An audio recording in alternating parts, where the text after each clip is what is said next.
Hi friends, welcome to aspire learn. ഇന്ന് 10ാം ക്ലാസ്സിലെ ഒരു പുതിയ പാഠമാണ് നമ്മൾ പഠിക്കാൻ പോകുന്നത്, ദി സ്കോളർഷിപ്പ് ജാക്കറ്റ്.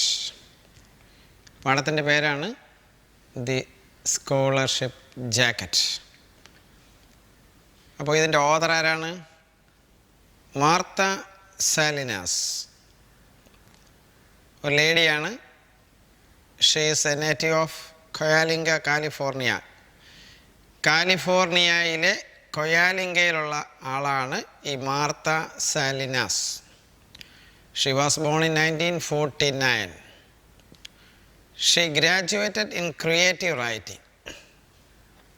എന്താണ് ക്രിയേറ്റീവ് റൈറ്റിംഗ്? നമ്മുടെ ഇവിടുത്തെ കേരളത്തിലെ ഇന്ത്യൻ യൂണിവേഴ്സിറ്റികളിലൊന്നും മുൻകാലങ്ങളിൽ ഇങ്ങനെ വെറൈറ്റി സബ്ജക്റ്റുകളൊന്നും തന്നെ ഇല്ലായിരുന്നു. ഇപ്പോൾ ക്രമേണ അങ്ങനെയുള്ള കോഴ്സുകളെല്ലാം കേരളത്തിലും ഇന്ത്യയിലെ വിവിധ യൂണിവേഴ്സിറ്റികളിലൊക്കെ ആരംഭിച്ചിട്ടുണ്ട്.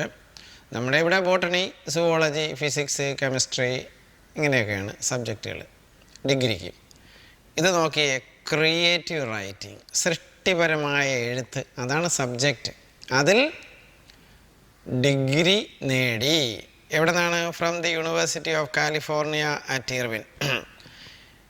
ഇർവിൻ എന്ന സ്ഥലത്തിലെ കാലിഫോർണിയ യൂണിവേഴ്സിറ്റിയിൽ നിന്ന് ക്രിയേറ്റീവ് റൈറ്റിങ്ങിൽ ഗ്രാജുവേഷൻ എടുത്ത ആളാണ് നമ്മുടെ റൈറ്റർ. പിടികിട്ടി? She graduated in creative writing from the University of California. The scholarship jacket is one of the several short stories Salinas has published in journals and collections. നമുക്കിന്ന് ഇവിടെ പഠിക്കാൻ തന്നിരിക്കുന്ന പാഠം, ഈ സാലിനാസ് ധാരാളം ചെറുകഥകൾ പ്രസിദ്ധീകരിച്ചിട്ടുണ്ട്. ഷോർട്ട് സ്റ്റോറീസ് ജേണലുകളിലും മറ്റ് കളക്ഷൻസിലും പ്രസിദ്ധീകരിച്ചിട്ടുള്ള ധാരാളം ചെറുകഥകളിൽ ഒരെണ്ണമാണ് നമുക്കിവിടെ പഠിക്കാൻ തന്നിരിക്കുന്ന ദി സ്കോളർഷിപ്പ് ജാക്കറ്റ്. അപ്പോൾ the scholarship jacket is one of the several short stories Salinas has published in journals and other collections. അപ്പോൾ ഇത്രയുമാണ് നമ്മുടെ ഓഥറിനെ കുറിച്ച് നമ്മൾ മനസ്സിലാക്കി ഇരിക്കേണ്ട അത്യാവശ്യ കാര്യങ്ങൾ. നമുക്കിനി പാഠത്തിലേക്ക് കടക്കാം. എല്ലാവരും ശ്രദ്ധിച്ചിരിക്കുക. ഫസ്റ്റ് പാരഗ്രാഫിലേക്ക് പോകാം. The small Texas school that I went to had a tradition carried out every year during the 8th grade graduation. A beautiful gold and green jacket was awarded to the class valedictorian, the student who had maintained the highest grades for 8 years. നല്ല നീളമുള്ള ഒരു സെൻറ്റൻസാണ്. Sentence കണ്ട് ആരും പേടിച്ചുകൊണ്ട. എന്താണ്? The small Texas school that I went to. ഞാൻ പഠിച്ച Texas സ്കൂളിലെ ഇങ്ങനെ ഒരു പതിവുണ്ട്, ഒരു പാരമ്പര്യമുണ്ട്. Had a tradition. ട്രഡീഷന് പാരമ്പര്യം എന്ന അർത്ഥമുണ്ട്, പതിവെന്ന് അർത്ഥമുണ്ട്. ഇവിടെ ഈ ടെക്സാസ് സ്കൂളിൽ ഒരു പതിവുണ്ടായിരുന്നു. എന്താണ്? Carried out. Tradition carried out. Carried out എന്ന് പറഞ്ഞാൽ നിർവഹിക്കുക എന്നാണ് വാക്കിൻ്റെ അർത്ഥം. Perform A task. Every year during the 8th grade graduation. നമ്മുടെ ഇവിടെയെല്ലാം 1ാം ക്ലാസ്, 2ാം ക്ലാസ്, 3ാം ക്ലാസ്, 4ാം ക്ലാസ് ഇങ്ങനെയാണ് പോകുന്നത്. ഈ പറയുന്ന സ്കൂളിൽ first grade, 2nd grade, 3rd grade, 4th grade, 5th grade ഇങ്ങനെയാണ് പോകുന്നത്. അങ്ങനെ 8th grade കംപ്ലീറ്റ് ചെയ്യുമ്പോൾ, ഇവിടെ ഗ്രാജുവേഷൻ എന്ന വാക്കിൻ്റെ അർത്ഥം ആ പ്രത്യേക ഒരു കോഴ്സ് കംപ്ലീറ്റ് ചെയ്യുമ്പോൾ എന്നാണ് അവിടുത്തെ അർത്ഥം. അപ്പോൾ 8th grade കംപ്ലീറ്റ് ചെയ്യുമ്പോൾ A beautiful golden green jacket, സ്വർണ്ണ നിറത്തിലും പിന്നെയോ പച്ചയും കൂടെ കലർന്ന ഒരു ജാക്കറ്റ് നൽകുന്ന ഒരു പതിവുണ്ട്. ആർക്കാണ് നൽകുന്നത്? ക്ലാസ് വാലഡിക്ടോറിയൻ ആരാ ക്ലാസ് വാലഡിക്ടോറിയൻ എന്ന വാക്കിൻ്റെ അർത്ഥം എന്താണ്? A student with the highest academic rank in A class. ഒരു ക്ലാസ്സിൽ ഏറ്റവും ഉയർന്ന അക്കാഡമിക് റാങ്ക് കിട്ടുന്ന കുട്ടിയെയാണ് നമ്മൾ വാലഡിക്ടോറിയൻ എന്ന് വിളിക്കുന്നത്. അപ്പുറത്തുണ്ട് the student who had maintained the highest grades for 8 years.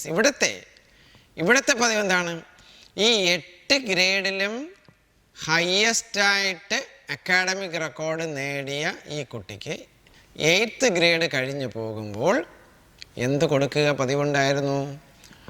A scholarship jacket. A beautiful gold and green jacket was awarded to the class valedictorian.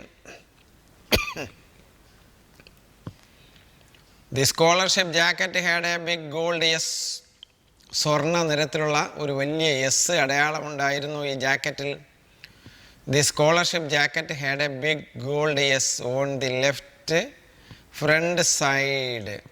ഈ ജാക്കറ്റിൻ്റെ ലെഫ്റ്റ് ഇടത് സൈഡിൽ ഫ്രണ്ട് പോർഷനിൽ ഒരു വലിയ എസ് എന്ന അടയാളമുണ്ടായിരുന്നു. എ ബിഗ് ഗോൾഡ് എസ്, സ്വർണ്ണ നിറത്തിലുള്ള ഒരു എസ് ഉണ്ടായിരുന്നു. And your name written in gold letters. അതുപോലെ തന്നെ ഇതാർക്കാണോ ലഭിക്കുന്നത് അദ്ദേഹത്തിൻ്റെ പേര് സ്വർണ്ണ നിറത്തിൽ എഴുതിയിരിക്കുന്ന ഒരു ജാക്കറ്റാണ്.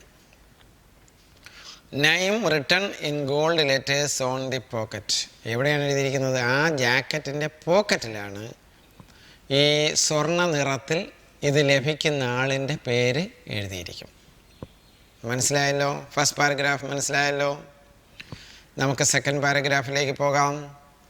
My oldest sister Rosie had won the jacket a few years back. എൻ്റെ മൂത്ത സഹോദരി റോസയ്ക്ക് കുറച്ച് കൊല്ലങ്ങൾക്ക് മുമ്പ് ഈ സ്കോളർഷിപ്പ് ജാക്കറ്റ് ലഭിച്ചിരുന്നു. അപ്പോൾ റോസി നല്ല പഠിക്കുന്ന കുട്ടിയായിരുന്നു. My oldest sister Rosie had won the jacket a few years back and I fully expected to also. എൻ്റെ മൂത്ത സഹോദരി റോസയ്ക്ക് വർഷങ്ങൾക്ക് മുമ്പ് ഈ ജാക്കറ്റ് ലഭിച്ചിരുന്നു. എനിക്കും ലഭിക്കുമെന്ന് ഞാൻ കാത്തിരുന്നു, ലഭിക്കുമെന്ന് ആഗ്രഹിച്ചിരുന്നു, പ്രതീക്ഷിച്ചിരുന്നു. And I fully expected to also. I was 14 and in the 8th grade. എനിക്ക് 14 വയസ്സായി, ഞാൻ 8th ഗ്രേഡിലാണ്.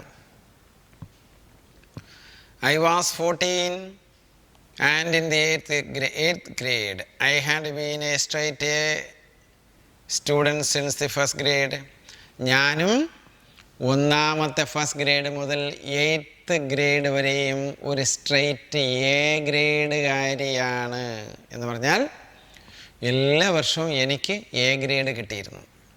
എല്ലാ ഗ്രേഡിലും എനിക്ക് എ ഗ്രേഡ് കിട്ടിയിരുന്നു.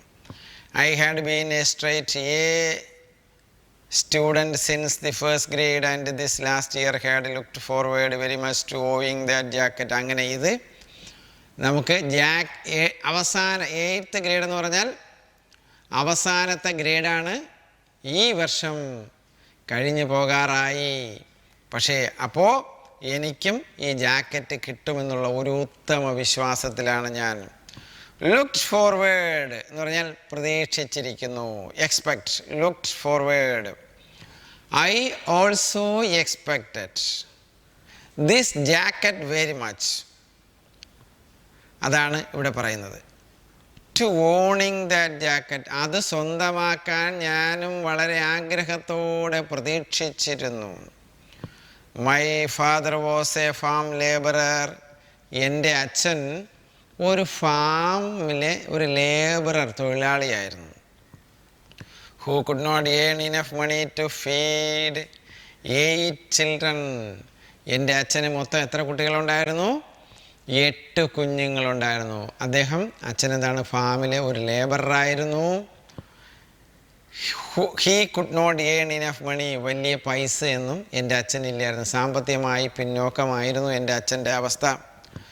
so when I was 6, അതുകൊണ്ട് എനിക്ക് 6 വയസ്സുള്ളപ്പോൾ I was given to my grandparents to raise. Okay, ഈ 8 കുട്ടികളെയും കൂടെ വളർത്തുന്നതിനുള്ള സാമ്പത്തിക ശേഷി ഇല്ലാത്തത് കൊണ്ട് എൻ്റെ അച്ഛൻ എന്നെ 6 വയസ്സായപ്പോൾ എൻ്റെ മുത്തച്ഛനും പിന്നെ മുത്തശ്ശിക്കും എന്നെ ഏൽപ്പിച്ചു കൊടുത്തു. എന്നെ ഹാൻഡ് ഓവർ ചെയ്തു. കാര്യം ഒരു കുട്ടി കുറഞ്ഞാൽ അത്രയും സാമ്പത്തികമായി ബുദ്ധിമുട്ട് ഒഴിവാക്കാം. അങ്ങനെ എന്നെ വളർത്തുന്നതിന് വേണ്ടി എൻ്റെ മുത്തശ്ശിയുടെയും മുത്തച്ഛൻ്റെയും കയ്യിൽ എന്നെ ഏൽപ്പിച്ചു. So when I was 6 I was given to my grandparents to raise. മനസ്സിലായോ? നമുക്ക് അടുത്ത 3-ാമത്തെ പാരഗ്രാഫ് പഠിക്കാം. We could not participate in sports at school. ഞങ്ങൾക്ക് സ്കൂളിലെ സ്പോർട്സിലൊന്നും പങ്കെടുക്കാൻ കഴിഞ്ഞിരുന്നില്ല. We could not participate in sports at school. എന്താ കാര്യം? സ്കൂളിലെ സ്പോർട്സ് കോമ്പറ്റീഷനായാലും സ്പോർട്സ് പരിശീലനത്തിനായാലും ഞങ്ങൾക്ക് പങ്കെടുക്കാൻ കഴിഞ്ഞിരുന്ന because there were registration fee. അവിടെ രജിസ്ട്രേഷൻ ഫീ കൊടുക്കണമായിരുന്നു. യൂണിഫോം കോസ്റ്റ്, യൂണിഫോമിന് പൈസ കൊടുക്കണമായിരുന്നു. ആദ്യം ഈ സ്പോർട്സിൽ ചേരണമെങ്കിൽ രജിസ്ട്രേഷൻ ഫീ ഉണ്ട്. പിന്നെ യൂണിഫോമിൻ്റെ വില കൊടുക്കണമായിരുന്നു. And trips out of town, ഇടയ്ക്കിടയ്ക്ക് ടൗണിലേക്ക് യാത്രയുണ്ടാകും, അതിൻ്റെ ഫീ കൊടുക്കണം. അപ്പോൾ ഇങ്ങനെയുള്ള ഫീസൊന്നും കൊടുക്കുവാൻ ഞങ്ങളുടെ കയ്യിൽ പൈസ ഇല്ലാത്തത് കൊണ്ട് സ്പോർട്സിൽ പങ്കെടുക്കാൻ കഴിഞ്ഞില്ല. We could not participate in sports at school because there were registration fees, uniform costs and trips out of town. So even though our family was quite agile and athletic. ഞങ്ങളുടെ കുടുംബം വളരെ ഉത്സാഹമുള്ള കുടുംബമായിരുന്നു. ക്വൈറ്റ് അജൈൽ എന്ന് പറഞ്ഞാൽ ഉത്സാഹം. And athletic എന്ന് പറഞ്ഞാൽ വേഗത്തിൽ move ചെയ്യുവാനുള്ള കഴിവ് ഞങ്ങളുടെ ഫാമിലിയിലെ അംഗങ്ങൾക്കും ഉണ്ടായിരുന്നു. അങ്ങനെയുള്ള കഴിവുകൾ ഉണ്ടായിരുന്നെങ്കിലും even though our family was quite agile and athletic, ഇങ്ങനെയുള്ള ചടുലമായ നീക്കങ്ങൾ നടത്താനും ഓട്ടവും ചാട്ടവും അങ്ങനെ ചടുലമായ പ്രകൃതമാണ് ഞങ്ങളുടെ കുടുംബത്തിലെ അംഗങ്ങൾക്ക് ഉണ്ടായിരുന്നു എങ്കിലും there would never be a school sports jacket for us. There would never be a school sports jacket for us. ഒരു സ്പോർട്സ് ജാക്കറ്റ് പോലും ഞങ്ങൾക്ക് സ്വന്തമായിട്ട് ഉണ്ടായിരുന്നില്ല. Even though our family was quite agile and athletic, there would never be a school sports jacket for us. ഞങ്ങൾക്കൊരു സ്പോർട്സിന് ഇട്ടുകൊണ്ട് നടക്കുന്ന ഒരു ജാക്കറ്റ് പോലും ഞങ്ങൾക്കൊരിക്കലും സ്വന്തമാക്കാൻ കഴിയില്ലായിരുന്നു. കാര്യം എന്താണ്? ഞങ്ങൾക്ക് ഇതൊന്നും സ്പോർട്സിൽ ചേർന്നാലല്ലേ സ്പോർട്സിൻ്റെ ജാക്കറ്റ് ഇടേണ്ട കാര്യമുള്ളൂ. അപ്പോൾ അതിനുള്ള സാമ്പത്തികമായ ബുദ്ധിമുട്ടുള്ളത് കൊണ്ട് ഒരിക്കലും അങ്ങനൊരു സ്പോർട്സ് ജാക്കറ്റ് പോലും ഞങ്ങൾക്ക് ഉണ്ടായിട്ടില്ല, ഉണ്ടാവുകയുമില്ല. The scholarship jacket was our only chance. അങ്ങനെ ഞാൻ നോക്കിയപ്പോൾ അക്കാഡമിക് റെക്കോർഡിലൂടെ നേടാൻ കഴിയുന്ന ഈ സ്കോളർഷിപ്പ് ജാക്കറ്റാണ് ഒരേ ഒരു പ്രതീക്ഷ. അപ്പോൾ അതിന് വേറെ ഫീസും പൈസയും ഒന്നും കൊടുക്കണ്ടല്ലോ. അക്കാഡമിക് റെക്കോർഡ് 1ാമത്തെ ഗ്രേഡ് മുതൽ 8ാമത്തെ ഗ്രേഡ് വരെ സ്ട്രെയിറ്റ് എ ഗ്രേഡ് കിട്ടുന്ന ഒരു കുട്ടിയാണെങ്കിൽ അദ്ദേഹത്തിന് എന്ത് കിട്ടിയിരിക്കും? ഈ സ്കോളർഷിപ്പ് ജാക്കറ്റ് ലഭിക്കും. അപ്പോൾ ആ സ്കോളർഷിപ്പ് ജാക്കറ്റിലായിരുന്നു എൻ്റെ ഒരേ ഒരു പ്രതീക്ഷ. It was our only chance. In May close to graduation, 8th grade complete ചെയ്യുന്ന മാസമെത്തി. ഇൻ മെയ് മാസം എത്തി. Spring fever had struck as usual with a vengeance. എന്താണ്? വസന്തകാലത്തിൽ സ്ഥിരം പനി വരും. സ്പ്രിംഗ് ഫീവർ, അതിനെ അവർ സ്പ്രിംഗ് ഫീവർ എന്നാണ് വിളിച്ചിരുന്നത്. ചില കുട്ടികൾക്ക് ഈ മാസമാകുമ്പോൾ ഈ വസന്തകാലമാകുമ്പോൾ ഈ പനി വരും. Fever had struck as usual with a vengeance. ഒരു പ്രതികാര ബുദ്ധി എന്നോണം. വെഞ്ചൻസ് എന്ന് പറഞ്ഞാൽ പ്രതികാരം, ശിക്ഷ എന്നൊക്കെ, പണിഷ്മെൻറ്റ് എന്നൊക്കെ അർത്ഥമുണ്ട്. ഒരു പ്രതികാരം എന്നുള്ള നിലയിൽ ഈ വസന്തകാലത്തിൽ എന്ത് സംഭവിച്ചു? പനി വന്നു. No one paid any attention in class. ക്ലാസ്സിൽ വലുതായിട്ട് ആരും ശ്രദ്ധിക്കാറില്ല എന്ന് പറഞ്ഞാൽ ക്ലാസ് അവസാനിക്കാറായി, അവസാനത്തെ മാസമാണ്. No one paid any attention in class. ക്ലാസ്സിൽ ആരും ശ്രദ്ധിക്കാതെയായി. Instead we stared out of the windows and at each other wanting to speed up the last few weeks of school. We stayed out of the windows. ഞങ്ങൾ എങ്ങനെ സമയം ചെലവഴിച്ചിരുന്നു? ജനൽ വഴി പുറത്തേക്ക് നോക്കിയും തമ്മിൽ സംസാരിച്ചും എങ്ങനെയെങ്കിലും ഈ മാസം കൂടെ ഒന്ന് കഴിഞ്ഞ് കിട്ടണേ എന്നുള്ള രീതിയിൽ അങ്ങനെ ഓരോ ദിവസവും കടന്നുപോയി. വി സ്റ്റെയർ എന്ന് പറഞ്ഞാൽ തുറച്ചു നോക്കുക എന്നാണ്. ഇവിടെ അങ്ങനെയല്ല, ജനലിലൂടെ പുറത്തേക്ക് നോക്കി കാഴ്ചകളൊക്കെ കണ്ടിരിക്കുന്നു. ക്ലാസ്സിൽ ശ്രദ്ധിക്കുന്നില്ല, പഠിക്കാനുള്ള കാര്യത്തിൽ ചിലപ്പോൾ ശ്രദ്ധയില്ലായിരിക്കാം. We stared out of the windows and at each other wanting to speed up the last few weeks of school. എന്താണ്? സ്കൂളിലെ അവസാനത്തെ ആഴ്ചകൾ എങ്ങനെയെങ്കിലും പെട്ടെന്ന് കടന്നു പോട്ടെ എന്നുള്ള ചിന്തയോടുകൂടി ഞങ്ങൾ അങ്ങോട്ടും ഇങ്ങോട്ടും സംസാരിച്ചും പുറത്തേക്ക് നോക്കിയും പ്രകൃതി ഭംഗി ആസ്വദിച്ചുമൊക്കെ അങ്ങനെ സമയം ചെലവഴിച്ചു. I despaired every time I looked in the mirror. ഞാൻ കണ്ണാടിയിൽ നോക്കിയപ്പോൾ ഓരോ പ്രാവശ്യവും ഞാൻ കണ്ണാടിയിൽ നോക്കുമ്പോൾ എനിക്ക് ദുഃഖം തോന്നി, നിരാശ തോന്നി. ഐ ഡെസ്പയർ എന്ന് പറഞ്ഞാൽ നിരാശയാണ്. എനിക്ക് നിരാശ ഉണ്ടായി. Every time I looked in the mirror. Pencil thin. എന്താ കാര്യം? അങ്ങനെ മിററിൽ നോക്കിയപ്പോൾ, കണ്ണാടിയിൽ നോക്കിയപ്പോൾ എനിക്ക് ഓരോ പ്രാവശ്യം നോക്കുമ്പോഴും നിരാശ തോന്നി. എന്താ കാര്യം? ഈ കുട്ടി വളരെ തിന്നാണ്, മെലിഞ്ഞ കുട്ടിയാണ്. Pencil thin. മനസ്സിലായല്ലോ? പെൻസിൽ പോലെ മെലിഞ്ഞതാണ്. Not a curve anywhere. ഒരിടത്തും ഒരു വളവില്ല, ഇങ്ങനെ സ്ട്രെയിറ്റ് ആയിട്ട് പെൻസിൽ പോലെ തിന്നായിരിക്കുന്നു. Not a curve anywhere. I was called bean pole. ഇരട്ടപ്പേര്, എൻ്റെ ഇരട്ടപ്പേര് മറ്റു കുട്ടികൾ എന്നെ വിളിച്ചിരുന്നത് എന്താണ്? ബീൻ പോൾ എന്നാണ്.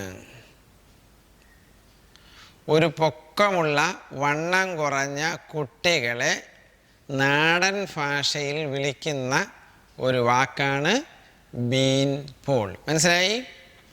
അതിനെ സ്ലാങ് എന്ന് പറയും. നമ്മളെ നാട്ടും പുറത്ത് നാടൻ ഭാഷയിൽ പറയുന്ന ഒരു പദം. നമ്മുടെ നാട്ടിലും അങ്ങനെയുള്ള ചില പദങ്ങളൊക്കെ ഉണ്ട്. ഇവിടെ ഈ മെലിഞ്ഞ പൊക്കമുള്ള കുട്ടിയെ വിശേഷിപ്പിക്കുന്നതിന് കൂട്ടുകാരികൾ വിളിച്ചിരുന്ന വാക്കാണ് been ball and string been. String been എന്ന് പറഞ്ഞാൽ നമ്മളെ നീളൻ പയറുണ്ടല്ലോ, വള്ളിപ്പയർ, നീളൻ പയർ, അതാണ് സ്ട്രിങ് ബീൻ. അപ്പോൾ ഇങ്ങനെയെല്ലാം I was called been ball and string been. String been എന്നോ ബീൻ പോൾ എന്നൊക്കെ എന്നെ വിളിച്ചിരുന്നു. And I knew that is what I looked like. എനിക്കും അറിയായിരുന്നു ഇവർ വിളിക്കുന്നതിലും തെറ്റൊന്നുമില്ല, ഞാൻ ഏകദേശം അതുപോലെ തന്നെ ആണ് എൻ്റെ ഷേപ്പും പ്രകൃതവും. ഐ ന്യൂ, എനിക്കും അറിയാമായിരുന്നു that is what I looked like. അതുപോലെ തന്നെയാണ് ഞാൻ ഇരുന്നതെന്ന് എനിക്കും അറിയാമായിരുന്നു. That really was not much for a 14-year-old to work with. I thought as I absent-mindedly wandered from my history class to the gym. That really was not much for a 14-year-old to work with. ഒരു 14 വയസ്സുകാരിക്ക് ഇങ്ങനെ ചിന്തിച്ച് വിഷമിക്കാൻ അതിൽ പരം എന്ത് കാര്യമാണ് വേണ്ടത്? ഞാനിതെല്ലാം ഇങ്ങനെ മനസ്സിനകത്ത് ചിന്തിച്ചുകൊണ്ട് എങ്ങോട്ട് പോയി? ഹിസ്റ്ററി ക്ലാസ്സിൽ നിന്ന് ജിമ്മിലേക്ക് പോയി. I absent mindedly wandered. കണ്ടോ, എന്തോ ഇങ്ങനെയുള്ള കാര്യങ്ങൾ ചിന്തിച്ച് ശരിയായ കോൺഷ്യസോടുകൂടിയല്ല, ശരിയായ ഓർമ്മശക്തിയോടുകൂടിയല്ല, വാണ്ടർ ചെയ്യുക എന്ന് പറഞ്ഞാൽ ഇങ്ങനെ അലഞ്ഞു തിരിഞ്ഞ് കിടക്കാന്നാണ്. എന്ന് പറഞ്ഞാൽ ശരിയായ ചിന്തയിലല്ലാതെ ഞാൻ എന്തോ മറ്റ് ചിന്തിച്ചുകൊണ്ട് ഞാൻ എവിടെ നിന്ന് എങ്ങോട്ട് പോയി? wandered from my history class. എൻ്റെ ഹിസ്റ്ററി ക്ലാസ്സിൽ നിന്ന് ജിമ്മിലേക്ക് പോയി. Another hour of sweating in basketball and displaying my toothpick legs was coming up. ഞാൻ അടുത്ത് ചെന്ന് അല്പനേരം ബാസ്കറ്റ് കളിച്ച് അല്പം വിയർത്ത്, അതുപോലെ തന്നെ എൻ്റെ പല്ലുകുത്തി പോലത്തെ കാലുകൾ കാണിച്ച് കുറച്ച് കളിയെല്ലാം കഴിഞ്ഞ് വിയർത്ത് വരുന്നതിനുള്ള സമയമായി എന്നാണ്. അനദർ അവർ ഓഫ് സ്വെറ്റിംഗ്, അതാ അടുത്ത് വിയർക്കാൻ പോകുന്ന 1 മണിക്കൂർ. സ്വെറ്റ് എന്ന് പറഞ്ഞാൽ വിയർക്കുക. Another hour of sweating in basketball and displaying my toothpick എന്ന് പറഞ്ഞാൽ പല്ലുകുത്തി എന്ന് പറഞ്ഞാൽ പല്ലുകുത്തി എന്ന് പറഞ്ഞാൽ നിങ്ങൾക്ക് അറിയാമല്ലോ, വളരെ ഒരു ചെറിയൊരു കമ്പ്, ചെറിയൊരു വണ്ണം കുറഞ്ഞൊരു കമ്പ്. അതുപോലത്തെ എൻ്റെ കാലും കാണിച്ച് ബാസ്കറ്റ്ബോൾ കളിച്ച് വിയർക്കാനുള്ള സമയമായി. Then I remembered my P shorts. അപ്പോഴാണ് എൻ്റെ നിക്കറിനെ കുറിച്ച് ഞാൻ ആലോചിച്ചത്. ഷോർട്സ് എന്ന് പറഞ്ഞാൽ നിക്കർ എന്നാണ് അർത്ഥം. ഫിസിക്കൽ എഡ്യൂക്കേഷന് ഇടുന്ന നിക്കർ എന്ന് പറഞ്ഞാൽ ചെറിയ ചെറിയ സ്പോർട്സ്, ഈ ബാസ്കറ്റ്ബോൾ കളിക്കുമ്പോൾ ഇടുന്ന ഷോർട്സ് എവിടെയായിപ്പോയി? ക്ലാസ്സിലായിപ്പോയി. Then I remembered my P shorts were still in a bag under my desk where I had forgotten them. ക്ലാസ്സിലെ ബാഗിൽ വച്ചിട്ട് ഞാൻ എടുക്കാതെയാണ് വന്നതെന്ന് അപ്പോഴാണ് ഓർമ്മിച്ചത്. A bag under my desk, അത് ക്ലാസ്സിലെ ഡെസ്കിൻ്റെ അടിയിൽ ബാഗിനകത്ത് വച്ചിരിക്കുകയാണ്. Where I had forgotten them, ഞാനതെടുക്കാൻ മറന്നുപോയി. I had to walk all the way back and get them. അയ്യോ, ഇനി തിരിച്ചിത്രയും ദൂരം എനിക്ക് നടന്നു പോയി ആ ഷോർട്സ്, പീ ഷോർട്സ് എടുത്തുകൊണ്ട് വന്നാലേ ഇവിടെ കളിക്കാൻ കഴിയുള്ളൂ. I had to walk all the way back and get them. Coach Thompson was a real beer.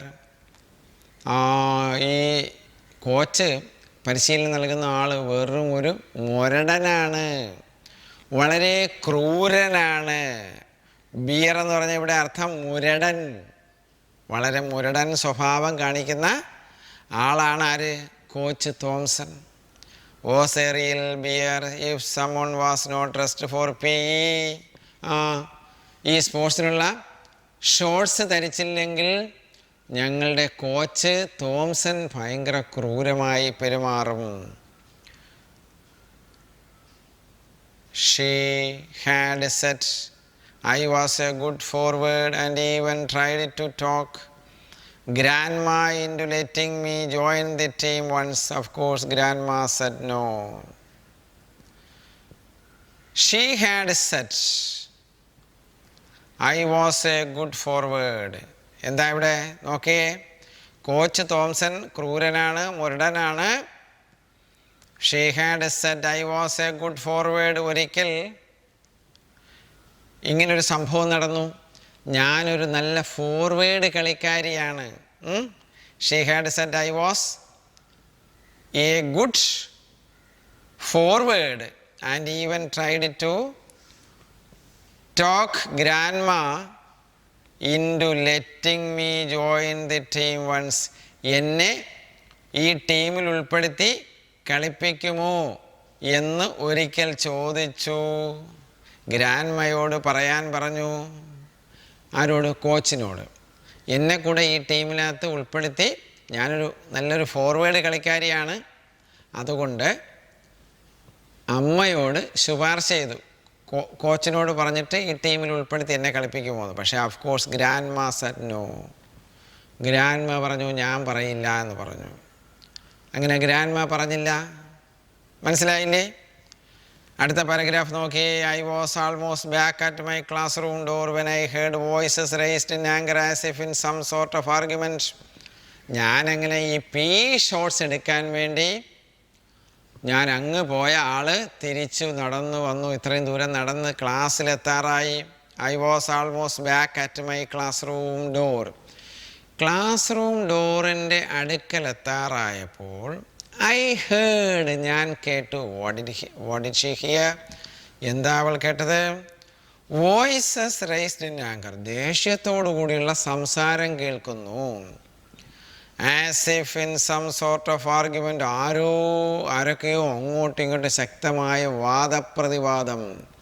അതാണ് ആർഗ്യുമെൻ്റ് എന്ന് പറയുന്നത്, വാദപ്രതിവാദം. രണ്ട് ആളുകൾ തമ്മിൽ അങ്ങോട്ടും ഇങ്ങോട്ടും രൂക്ഷമായ ഭാഷയിൽ വാദപ്രതിവാദം ചെയ്യുന്നത് ഞാൻ കേട്ടു. I heard voices raised in anger as if in some sort of argument. ഇത് കേട്ട ഉടൻ തന്നെ ഞാൻ എന്ത് ചെയ്തു? I stopped. ഞാൻ അവിടെ നിന്നു. I did not mean to eavesdrop. ഈ ഒളിച്ചു നിന്ന് കേൾക്കണമെന്നുള്ള ചിന്ത എനിക്കില്ല. രഹസ്യമായി നിന്ന് ശ്രദ്ധിക്കുന്നതിനെയാണ് ഈവ്സ്ഡ്രോപ്പ് എന്ന് വിളിക്കുന്നത്. സീക്രട്ട്ലി ലിസൺ, രഹസ്യമായി ഒളിഞ്ഞു നിന്ന് കേൾക്കുക, അതിനെയാണ് ഈവ്സ്ഡ്രോപ്പ് എന്ന് പറയുന്നത്. പക്ഷേ I did not mean to eavesdrop, ഞാനിങ്ങനെ രഹസ്യമായിട്ട് നിന്ന് ഇത് ശ്രദ്ധിച്ച് കേൾക്കണമെന്ന് വിചാരിച്ചതല്ല. ഐ ജസ്റ്റ് ഹെസിറ്റേറ്റ്, എനിക്കല്പം മടിയും ഉണ്ടായിരുന്നു. ഹെസിറ്റേറ്റ് എന്ന് പറഞ്ഞാൽ മടി, ഒരു കാര്യം ചെയ്യുന്നതിന് നമുക്ക് മടി. I just hesitated not knowing what to do, എന്താണ് സംഭവിക്കുന്നത് എന്നറിയുന്നതിന് എനിക്ക് താല്പര്യമൊന്നുമില്ലായിരുന്നു, എനിക്ക് താല്പര്യക്കുറവുണ്ടായിരുന്നു. എങ്കിലും ഞാൻ അവിടെ നിന്നു. I needed those shorts and I was going to be late. എൻ്റെ ഒറ്റ ആവശ്യം എന്ന് പറയുന്നത് എന്താണ്? ഒന്നാമത് ഇപ്പം തന്നെ സമയം താമസിച്ചു, അകത്ത് കയറുക, റൂമിൽ കയറുക, ഡെസ്കിൻ്റെ അടിയിരിക്കുന്ന ബാഗിൽ നിന്ന് ഷോർട്സ് എടുക്കുക, തിരിച്ചു പോവുക എന്നുള്ള ഒറ്റ ചിന്ത മാത്രമേ എനിക്കുണ്ടായിരുന്നുള്ളൂ. I needed those shorts and I was going to be late, but I did not want to interrupt an argument between my teachers. ആരാ ഇവിടെ വാദപ്രതിവാദം നടത്തിക്കൊണ്ടിരുന്നത്? എൻ്റെ രണ്ട് അധ്യാപകരാണ് ഈ വാശിയേറിയ വളരെ ചൂടിൽ ആർഗ്യുമെൻ്റ് നടത്തിക്കൊണ്ടിരിക്കുന്നത്. അവരുടെ ആർഗ്യുമെൻസിന് തടസ്സം ഉണ്ടാക്കണമെന്ന ചിന്തയെ എനിക്കില്ലായിരുന്നു. ഇൻ്ററപ്റ്റ് എന്ന് പറഞ്ഞാൽ തടസ്സപ്പെടുത്തുക എന്നാണ്. I did not want to interrupt, അവരുടെ സംസാരത്തെ തടസ്സപ്പെടുത്തണമെന്ന ചിന്ത എനിക്കില്ലായിരുന്നു. ഐ റിക്കഗ്നൈസ്ഡ് ദി വോയിസസ്, അല്പനേരം ഞാൻ ശ്രദ്ധിച്ചപ്പോൾ ഈ രണ്ട് പേരുടെയും ശബ്ദം ഞാൻ തിരിച്ചറിഞ്ഞു. റിക്കഗ്നൈസ്, തിരിച്ചറിയുക. ഐ റിക്കഗ്നൈസ്ഡ് ദി വോയിസസ്, ആ ശബ്ദങ്ങൾ ആരുടേത് ആണെന്ന് ഞാൻ തിരിച്ചറിഞ്ഞു. മിസ്റ്റർ സ്മിത്ത്, അതാണ് ഒന്നാമത്തെ ആളുടെ പേര്, മൈ ഹിസ്റ്ററി ടീച്ചർ. സ്മിത്ത് ആരാണ്? എൻ്റെ ചരിത്ര അധ്യാപകൻ. അടുത്ത ആളോ? Mister boon, my maths teacher. എൻ്റെ മാത്തമാറ്റിക്സ് ടീച്ചറുടെ പേരാണ് ബൂൺ. ഇവർ രണ്ടുപേരും കൂടെയാണ് ഭയങ്കരമായിട്ട് ദേഷ്യത്തിൽ സംസാരിക്കുന്നത്. They seemed to be arguing about me. ശ്രദ്ധിച്ചപ്പോൾ അവരുടെ വാദം അല്ലെങ്കിൽ സംസാരം ആരെക്കുറിച്ചായിരുന്നു? എന്നെക്കുറിച്ചായിരുന്നു അവരുടെ വാദപ്രതിവാദം. They seemed to be arguing about me. I could not believe it. ഇത് കേട്ടപ്പോൾ ആദ്യം എനിക്ക് വിശ്വസിക്കാൻ കഴിഞ്ഞില്ല. അവരുടെ രൂക്ഷമായ വാദപ്രതിവാദം എന്നെക്കുറിച്ചാണെന്ന് കേട്ടപ്പോൾ ആദ്യം എനിക്ക് വിശ്വസിക്കാൻ കഴിഞ്ഞില്ല. I could not believe it. I still remember the feeling of shock that rooted me flat against the wall as if I were trying to blend in with the graffiti written there. Graffiti എന്ന് പറഞ്ഞാൽ ചുവരെഴുത്ത്, ചുവർ ചിത്രം, ചുവരെഴുത്ത്. ഇതാണ് graffiti എന്ന വാക്കിൻ്റെ അർത്ഥം. I still remember the feeling of shock. ഞാനങ്ങ് ഞെട്ടിപ്പോയി. എന്നെക്കുറിച്ചാണ് എൻ്റെ രണ്ട് അധ്യാപകർ സംസാരിക്കുന്നതെന്ന് കേട്ടപ്പോൾ ഞാൻ ആദ്യം ഞെട്ടിപ്പോയി, ഞെട്ടിത്തരിച്ചു പോയി. I still remember the feeling of shock. അത് എൻ്റെ കാലിൻ്റെ ഉള്ളംകാലിൽ നിന്ന് അങ്ങ് മുകളിലേക്ക് കയറി ഈ ഷോക്ക്, ഈ ഞെട്ടൽ എന്നാണ്. I still remember the feeling of shock that rooted me flat against the വാൾ. ഒരു ചുവരിൻ്റെ സൈഡിലാണ്, ഡോറിൻ്റെ അടുത്തായിട്ടാണ് ഞാൻ നിന്നത്. ഞാൻ ആ ചുവരിനോട് ചേർന്ന് അങ്ങ് നിന്നു. റൂട്ടഡ് മീ, എന്നെ അങ്ങ് ഫ്ലാറ്റാക്കിയെന്നാണ്. ചുവരിനോട് ചേർന്ന് ഞാനങ്ങ് ഫ്ലാറ്റായി. ഏതുപോലെ as if I were trying to blend in with the graffiti written there. ആ ചുവരിൽ ചില ചുവർ ചിത്രങ്ങളുണ്ടായിരുന്നു. ആ ചുവർ ചിത്രങ്ങളുമായിട്ട് നമുക്കിനി അടുത്ത പാരഗ്രാഫിലേക്ക് പോകാം. I refuse to do it, I don't care who her father is. അപ്പോൾ അവിടെ നമ്മൾ കാണുന്നത്, ആ പാരഗ്രാഫിൽ കാണുന്നത്, ഈ രണ്ട് അധ്യാപകരും തമ്മിലുള്ള സംസാരത്തിൻ്റെ ചില ഭാഗങ്ങളാണ് അവിടെ കാണുന്നത്. ഒരു അധ്യാപകൻ്റെ വാക്കുകളാണ് അവിടെ കാണുന്നത്. I refuse to do it, ഞാനത് ചെയ്യില്ല. I don't care who her father is, ആ കുട്ടിയുടെ അച്ഛൻ ആരാണെന്നുള്ളത് എനിക്കൊരു വിഷയമേ ഇല്ല.